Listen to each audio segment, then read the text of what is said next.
Un vieil homme noir avait été humilié en raison de sa couleur de peau. Il avait prononcé 5 mots qui avaient figé l'équipe du SWAT. « Eh, grand-père, je pense que tu es au mauvais endroit. La maison de retraite est à l'autre bout de la ville », avait crié l'un des policiers, suscitant les rires des autres agents qui formaient un périmètre autour du bâtiment. Monsieur Wilson, 72 ans, se tenait immobile devant le ruban jaune qui délimitait l'immeuble. Ses yeux fatigués observaient attentivement l'équipe du SWAT se préparer frénétiquement à prendre d'assaut l'appartement où un homme armé retenait 3 otages. Les hommes en tenue tactique vérifiaient leurs armes, ajustaient leurs gilets pare-balles et recevaient les dernières instructions. « Monsieur, je vous demande de reculer. Ceci est une zone interdite », avait déclaré un jeune policier en s'approchant avec impatience. « J'habite ici », avait répondu calmement Robert en désignant l'un des appartements du 2e étage. Le jeune policier avait échangé un regard avec ses collègues et avait ri. « Bien sûr, et moi je suis Batman. Maintenant, sortez d'ici avant que je ne doive vous expulser. » Robert avait ajusté son chapeau usé et avait reculé d'un pas. Ce n'était pas la première fois qu'il était traité avec mépris, comme si son âge et sa couleur de peau le rendaient invisible, incapable ou menteur. Il avait remarqué la cordialité des policiers envers les autres résidents blancs de l'immeuble, qui étaient écoutés sans question, tandis que lui était accueilli avec suspicion et mépris. De l'autre côté de la rue, un homme en costume observait la scène avec attention. Le capitaine Richard, chef de l'opération, parlait rapidement au téléphone tout en consultant les plans du bâtiment étalés sur le capot d'une voiture de police. La tension était palpable. 3 heures de négociation n'avaient pas abouti. La dernière tentative de contact avait échoué, annonça un policier à la radio. Aucune réponse du suspect. Équipe Delta en position. Robert observait les forces spéciales se mouvoir et secouait légèrement la tête. Il remarquait des détails que personne d'autre ne semblait voir. La position des équipes, l'angle d'entrée prévu, l'absence de couverture à certains endroits.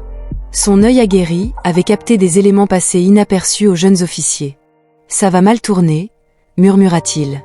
1 mois plus tôt, Robert avait remarqué un homme étrange entrer dans l'immeuble à plusieurs reprises au petit matin.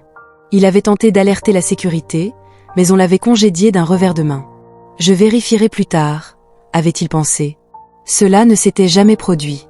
2 semaines auparavant, il avait perçu une odeur de produits chimiques provenant de l'appartement 402. Une fois de plus, ses inquiétudes avaient été ignorées. Le voilà maintenant témoin d'une tragédie. L'équipe était prête à entrer dans 60 secondes, annonça une voix à la radio. C'est alors que Robert prit sa décision. Il marcha d'un pas déterminé vers le ruban de police et le franchit d'un mouvement rapide qui surprit tout le monde. « Et, arrêtez !» cria un policier en courant vers lui. 2 agents l'attrapèrent par les bras. « Mais qu'est-ce que tu fais, mon vieux ?» s'approcha le capitaine Richard, agacé par cette interruption. « Éloignez cet homme d'ici, tout de suite. »« Vous allez tous mourir si vous entrez comme ça, » dit Robert, sa voix calme contrastant avec le chaos environnant. « De quoi parlez-vous » demanda Richard avec mépris. « Je connais cet immeuble depuis 40 ans. J'y ai travaillé. Il y a un passage entre les appartements 402 et 404 qui ne figure pas sur les plans. Il a tendu un piège. » Le capitaine regarda Robert avec dédain. « Écoutez, nous avons un expert ici. Que quelqu'un emmène aussi ce vieux gars noir. » Robert l'interrompit. « Vous devriez écouter quelqu'un avant de juger sur les apparences. J'ai vu le suspect transporter des produits chimiques la semaine dernière. J'ai essayé de vous prévenir. Et pourquoi devrions-nous vous croire ?» demanda Richard. C'est alors que Robert prononça 5 mots qui figèrent tout le monde autour de lui. Commandant de la Delta Force, Opération Tempête. Le silence fut instantané. Les yeux du capitaine Richard s'écarquillèrent de reconnaissance. Le mépris laissa place à la stupeur et à la confusion. Ce que ces policiers ignoraient, c'est que derrière ce vieil homme noir à l'air ordinaire se cachait un passé qui allait complètement changer le cours de cette histoire. Et son attitude ne serait que le début d'une leçon qu'aucun d'eux n'oublierait de sitôt. Si cette histoire de préjugés et de respect vous a touché, inscrivez-vous pour découvrir comment un moment d'humiliation allait devenir le catalyseur d'un retournement de situation inattendu. Dans les 5 mots de Robert se trouvait un code que peu de gens connaissaient. Commandant de la Delta Force, l'opération Tempête n'était pas qu'une simple déclaration. C'était une identité cachée, un passé enfoui que personne dans cette rue n'aurait pu imaginer. Le capitaine Richard cligna rapidement des yeux, son expression de mépris remplacée par l'incertitude.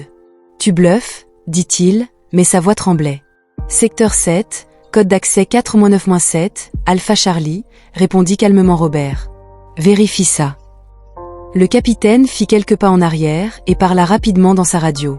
Quelques secondes plus tard, son expression avait complètement changé. « Monsieur », dit Richard, revenant avec un nouveau comportement. « Je m'excuse pour le malentendu. » Les autres officiers échangèrent des regards confus. Robert resta impassible. « Vous avez 20 minutes avant qu'il ne fasse exploser les explosifs, » dit-il calmement. « Et non, ce ne sont pas que des produits chimiques. J'ai vu des composants électroniques être apportés dans cet appartement pendant des semaines. » Le capitaine Richard ordonna à tout le monde de reculer, créant un espace improvisé où Robert pourrait parler. Une jeune femme officier observait tout avec une attention particulière. Lieutenant Maya Cruz, elle se présenta. Spécialiste en négociation. Si vous connaissez vraiment ce bâtiment, nous avons besoin de vous. Robert hocha la tête, reconnaissant chez le jeune officier quelque chose qui manquait chez les autres, un véritable respect. L'appartement 402 présente un défaut structurel, expliqua Robert. Lors de la construction, une erreur s'est produite dans les plans. Il y a un espace entre les murs du 402 et du 404 qui n'apparaît sur aucun plan d'étage. L'accès se fait par le panneau de ventilation de la salle de bain du 404. Le lieutenant Carter, qui s'était moqué de lui, s'approcha avec scepticisme. Nous confions donc notre opération à un vieil homme qui prétend avoir été une sorte de soldat spécial. C'est ridicule, murmura-t-il au capitaine Richard. Lieutenant, répondit doucement Richard. Je viens de recevoir une confirmation directe des opérations. Cet homme était l'un des commandants les plus décorés des forces spéciales. Opération Tempête 1982. Top secret. Cette révélation n'avait pas calmé Carter. Au contraire, cela avait accru son ressentiment. Un homme noir, un vieil homme qu'ils avaient ridiculisé, était désormais aux commandes de la situation. Il a peut-être été important dans le passé, insista Carter, mais c'était il y a 40 ans. Les tactiques ont changé. Robert écoutait en silence, tandis qu'il continuait à expliquer les détails du bâtiment au lieutenant Cruz. Elle absorbait chaque mot, élaborant un plan alternatif. Il pourrait bluffer à propos des explosifs, soutint Carter. Non, interrompit Robert. Vous avez une confirmation visuelle. Vous ne l'avez simplement pas remarqué. Tranquillement, il prit une tablette d'analyste et zooma sur l'image de la fenêtre de l'appartement 402. Sur le rebord de la fenêtre, presque imperceptible, se trouvait un petit appareil. Un capteur de mouvement, expliqua-t-il, est relié à un détonateur. Cet homme a une formation militaire. Le lieutenant Cruz examina l'image. Il a raison. Comment avons-nous pu rater ça ? Pendant que l'équipe reconfigurait sa stratégie, Robert s'assit sur un banc à proximité. La douleur dans son genou, rappel d'un fragment de grenade logé là il y a des décennies, s'intensifia. Une médaille invisible pour ceux qui ne voyaient qu'un vieil homme. « Pourquoi n'as-tu jamais évoqué tes origines avant ?» demanda Cruz en s'asseyant à côté de lui. Robert sourit légèrement. « Tu crois que quelqu'un croirait ça ?» Un vieil homme noir se présentant comme commandant des forces spéciales. C'est alors que la radio grésilla. Le suspect exigea de parler à un certain Wilson. Il dit connaître Robert Wilson et ne négocierait qu'avec lui. Tous les regards se tournèrent vers Robert. « Tu le connais ?» demanda Richard. « Simon Mercé », répondit calmement Robert. « Ancien militaire. Nous avons servi ensemble il y a longtemps. » Le lieutenant Cruz observa le visage calme de Robert. « Tu savais qu'il te demanderait, n'est-ce pas ?» Robert ne répondit pas directement. Pendant des semaines, il avait observé silencieusement les mouvements de Mercé, reliant des points que personne d'autre ne remarquait. Chaque produit chimique, chaque composant électronique. C'étaient des signaux que seule une personne de sa formation pouvait reconnaître. « Laisse-moi lui parler », dit Robert en se levant avec détermination.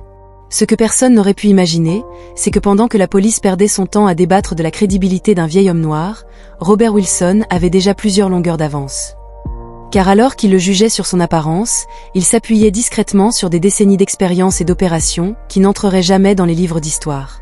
Et dans sa poche, soigneusement pliée, se trouvait un petit morceau de papier avec 5 mots différents de ceux qu'il avait prononcés auparavant. 5 mots qui, au bon moment, changeraient tout à nouveau.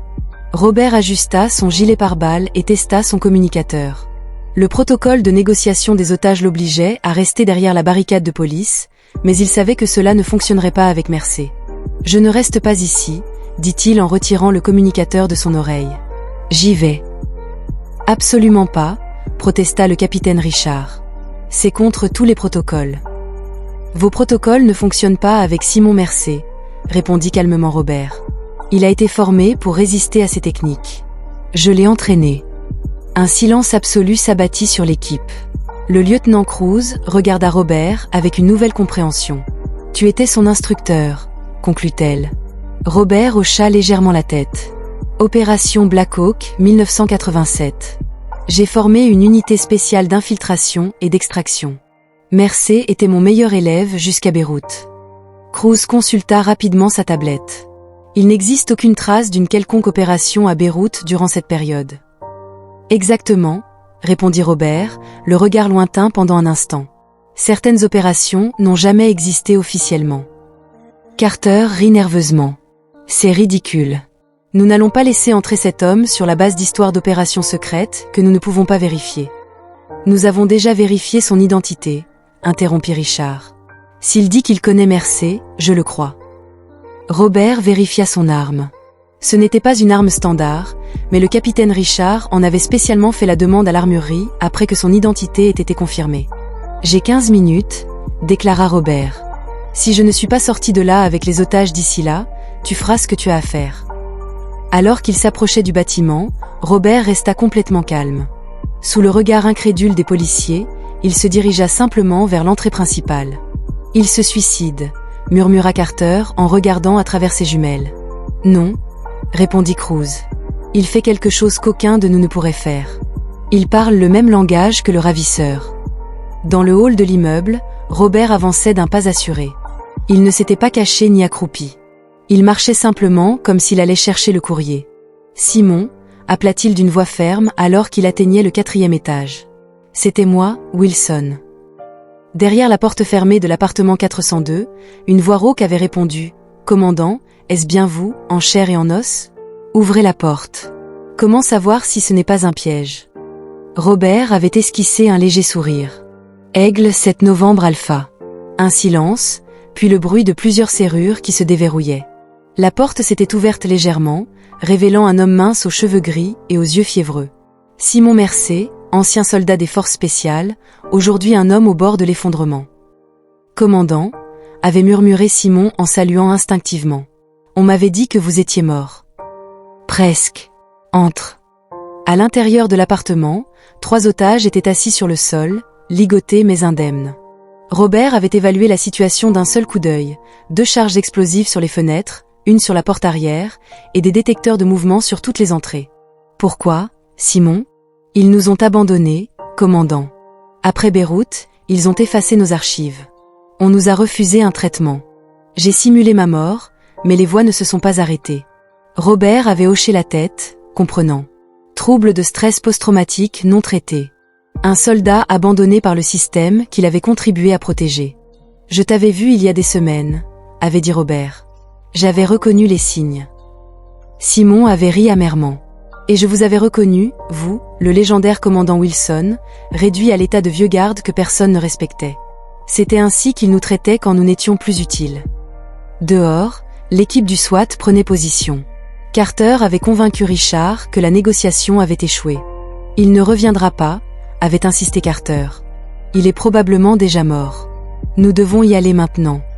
Il nous reste encore 7 minutes, avait protesté Cruz.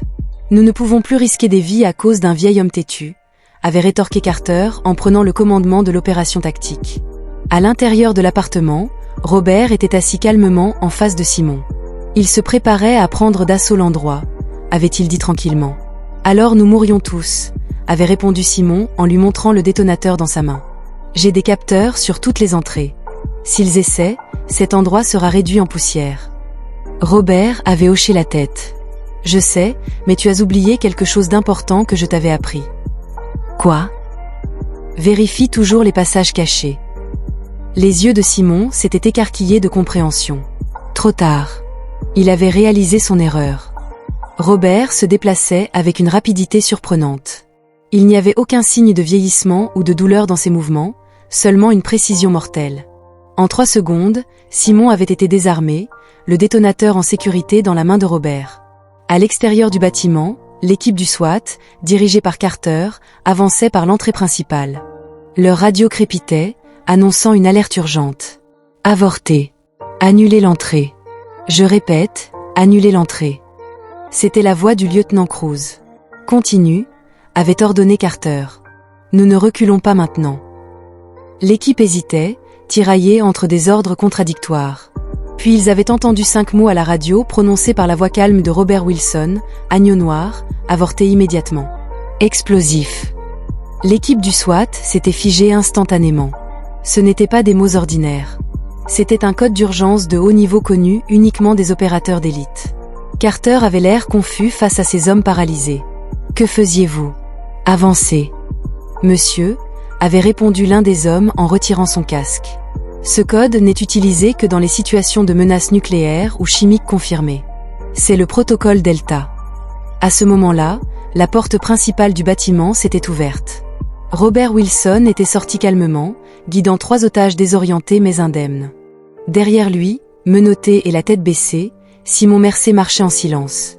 La scène semblait irréelle. Un vieil homme noir qui, quelques heures plus tôt, avait été traité avec mépris, commandait désormais le respect absolu de toute l'équipe tactique. Pendant que les médecins s'occupaient des otages, Robert avait remis le détonateur et un petit carnet au capitaine Richard. 3 semaines de planification, suffisamment d'explosifs pour détruire la moitié d'un pâté de maison. Il avait eu besoin d'aide, pas de balles. Carter était resté paralysé, son arrogance remplacée par une expression de choc et de honte. L'homme qu'il avait appelé « grand-père » venait de réaliser ce qu'une équipe entière n'avait pas pu accomplir. Et tandis que les lumières des voitures de police éclairaient la nuit, un détail n'avait échappé à personne. La façon dont les membres les plus expérimentés de l'équipe SWAT s'étaient désormais adressés à Robert, non pas comme « Monsieur » ou « Wilson », mais comme « Commandant », avec le même respect révérencieux réservé aux légendes vivantes. Les révélations sur Robert Wilson ne faisaient que commencer. Derrière ces 5 mots qui avaient paralysé une équipe d'élite se trouvaient des décennies d'opérations non enregistrées, une vie consacrée à la protection de personnes qui ne connaîtraient jamais son nom. La plus grande ironie était que le même système qui l'avait servi fidèlement pendant tant d'années le traitait désormais comme invisible, jusqu'à ce qu'une crise exige un type d'expertise qu'aucun manuel de formation ne pouvait enseigner. Le lendemain matin, l'histoire de Robert Wilson faisait la une de tous les journaux locaux. Héros oublié, l'homme que tout le monde ignorait, sauve des otages. Les photos montraient un homme noir de 72 ans décoré par le maire lors d'une cérémonie improvisée. Le service de police avait été confronté à une tempête de critiques. Des vidéos du traitement irrespectueux de Robert avaient circulé sur les réseaux sociaux. Et, grand-père, était devenu un symbole de préjugés institutionnels. Le lieutenant Carter avait été démis de ses fonctions et placé sous enquête interne pour faute et négligence. Une semaine plus tard, Robert avait reçu un appel téléphonique inattendu. Monsieur Wilson. C'était le directeur de la Sécurité nationale. Nous devons parler de votre dossier militaire et de Simon Mercer. Au bureau fédéral, Robert se trouvait face à une salle remplie d'officiers de haut rang. Sur l'écran, des documents classifiés avaient révélé une vérité dérangeante. Simon Mercer n'était pas le seul. Des dizaines de vétérans, comme lui, avaient été abandonnés après des opérations secrètes. Leurs dossiers avaient été effacés, leur traitement médical négligé. L'incident de Beyrouth n'avait jamais existé officiellement, expliqua le directeur. Et vous non plus, acquiesça lentement Robert. Et maintenant, vous vouliez arranger les choses parce que c'était devenu public. Nous avons besoin de votre aide, avait admis le directeur. Vous aviez formé ces hommes. Vous les connaissiez. Certains d'entre eux envisageaient peut-être des actions similaires à celles de Mercer. Robert observa les visages anxieux autour de lui. C'était le même système qu'il avait rejeté, le considérant comme inutile, qui implorait maintenant son aide. « Je vous aiderai à une condition », dit-il finalement. Un programme complet de réinsertion et de traitement pour tous les agents abandonnés. Une reconnaissance officielle, des prestations médicales rétroactives qui coûteraient des millions. Et combien de vies cela coûterait-il si vous ne le faisiez pas ? 3 mois plus tard, le programme Tempest était inauguré dans un bâtiment discret du centre-ville. Robert Wilson, désormais directeur des opérations, supervisait personnellement la localisation et le rétablissement de dizaines de vétérans oubliés. Simon Mercer fut le premier à y participer, recevant un traitement au lieu d'être emprisonné. Le lieutenant Carter, après une enquête qui révéla des années de discrimination et d'abus d'autorité, fut rétrogradé et muté à un poste administratif dans un petit commissariat de police rurale. Ses ambitions de diriger le département s'évanouirent en une seule journée. « Comment le saviez-vous » demanda le lieutenant Cruz, désormais habitué du bureau de Robert. « Comment saviez-vous que Mercer choisirait ce bâtiment en particulier » Robert sourit doucement. Observation. Le même appartement qu'il occupait pendant sa formation, il y a 35 ans. Les schémas racontent toujours une histoire si on y prête attention. Cruz hocha la tête, assimilant la leçon. Le service était en pleine mutation, vous savez. De nouveaux protocoles de formation contre les préjugés. Votre histoire était utilisée comme étude de cas. Il ne suffit pas de changer les protocoles, répondit Robert. Il faut changer les mentalités. 6 mois après l'incident, Robert reçut un honneur qu'il n'avait jamais souhaité. Une salle de formation au service de police fut baptisée en son honneur, la Wilson Hall, dédiée à la formation à l'observation et à la reconnaissance des schémas. Lors de la cérémonie, le nouveau chef de la police remit à Robert un dossier contenant un rapport surprenant. Depuis la mise en œuvre des nouveaux protocoles, les incidents de violence policière avaient diminué de 40%. Les plaintes pour discrimination avaient été réduites de moitié. Une seule voix peut changer tout un système, déclara le chef. Votre silence nous avait appris plus que 1000 discours de motivation. Robert accepta cet honneur avec la même dignité dont il avait fait preuve lors de cette nuit fatidique. Sans fanfare, sans vantardise. Quelques jours plus tard, alors qu'il donnait un cours aux nouvelles recrues, il remarqua un jeune officier au dernier rang, le lieutenant Carter. Carter, désormais privé de ses insignes de grade, paraissait plus petit, plus humble. J'avais demandé à être transféré à cette formation, expliqua-t-il, son ancienne arrogance remplacée par quelque chose de nouveau. Je me suis dit que je devais peut-être apprendre à mieux observer. Robert observa l'homme un long moment. L'observation commence quand on abandonne ses certitudes, dit-il finalement. Bienvenue.